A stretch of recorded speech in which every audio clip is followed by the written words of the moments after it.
So as it turns out, it does exist.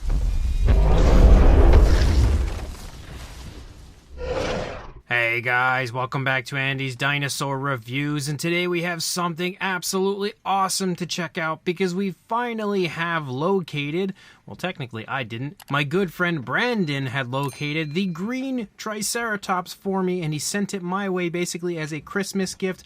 So I have to give a massive shout out and a thank you to Brandon for hooking me up with this figure because I was going crazy trying to find it. I had seen some other people that were finding it and I just could not locate it anywhere, but luckily I now have it here again to add to my collection and also of course take a look at with you guys. So as you can see, this is the Epic Evolution Gigantic Trackers Triceratops. This figure had recently released, but was released in a white color scheme. And a little backstory to this, what's interesting about this is when we had originally seen this figure, it was shown off in a bluish coloration, sort of. That's kind of what it looked like from the initial images, which were just basically images that somebody had taken off of a screen that showed the figure off. Once we started to get more images of it, it appeared as though the figure was actually more of a light gray, sort of white coloration. But then right before the figure released, we got images of a greenish version, which confused everyone. We had no idea what the color of the figure was going to be until it released. And when it did release, it was actually the light grayish tone.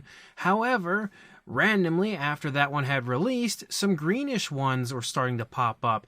And we now have both because I have already reviewed that light gray version, and now again the greenish version is here. And it's very interesting to see Mattel do things like this, where they basically release a figure and change the color under the radar of everyone. They've actually done similar things like this in the past, but I don't know that it was quite as drastic as this. Like, there's been some figures like the one Stegosaurus kind of altered as far as the tones of color used, you know, slightly, just some of the colors, but I don't think it's ever been quite as drastic as this. So let's pop this out of the box and we'll jump to a closer look at it right now. So overall, the figure is pretty close to what we had seen the first time around, except for the greenish tone, it looks like.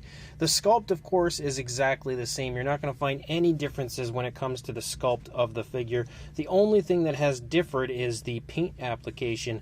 Primarily, you can see that the overall color scheme is pretty much the same because we have that dark brown there kind of, you know, littering around the eye and then leading up into those scoots up in the frill. We also have the nice white for the horns of the Triceratops. We've got kind of like a creamy color there. For the beak, you have a yellow for the eye, a nice black pupil, and then as you move into the back of the dinosaur, you can see those scoots on the back. Those very large armored type scoots are also that brownish tone.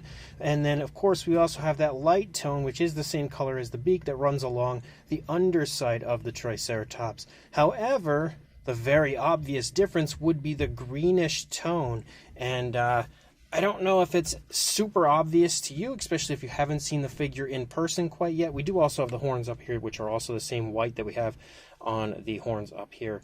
But I don't know if it's super obvious to you guys quite yet how different the coloration of this one is, especially if you do not have the figure already. So to show you that, here is the initial version that was released in the light grayish tone.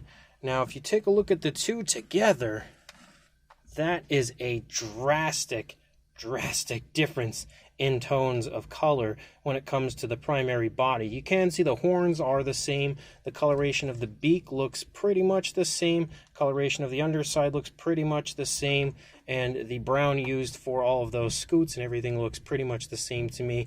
But the green is very different, and I will say it's very striking with that greenish tone. I honestly don't know that I can pick one over the other as far as which one I would prefer, because it's just so cool to see them like this, and it's just very interesting to me how Mattel could go and do something like this, release a figure that's just so different as far as the tone of color without, like, you know, it being a new release. It's just a totally almost under the radar release here from Mattel when it comes to the coloration of this Triceratops. So not really a whole lot we need to go over as far as difference goes, but it is really cool to see these together.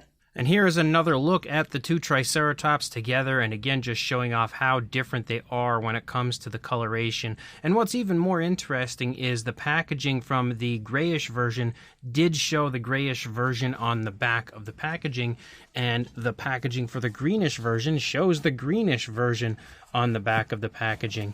Now, I don't know for sure which one will be the more rare of the two moving into the future. From what I had heard, this version here was going to be phased out for this version. So the green version technically should become the more common version.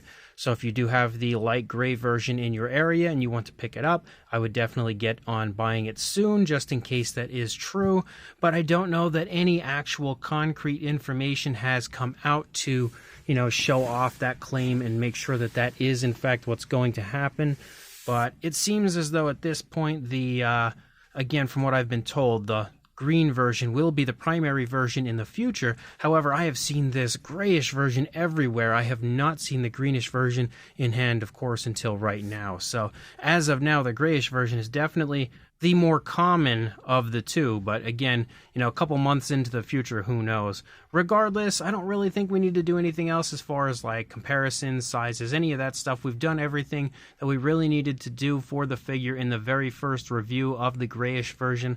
I think at this point, the only thing we really needed to do was show off how different the two are and how interesting looking this new greenish version is.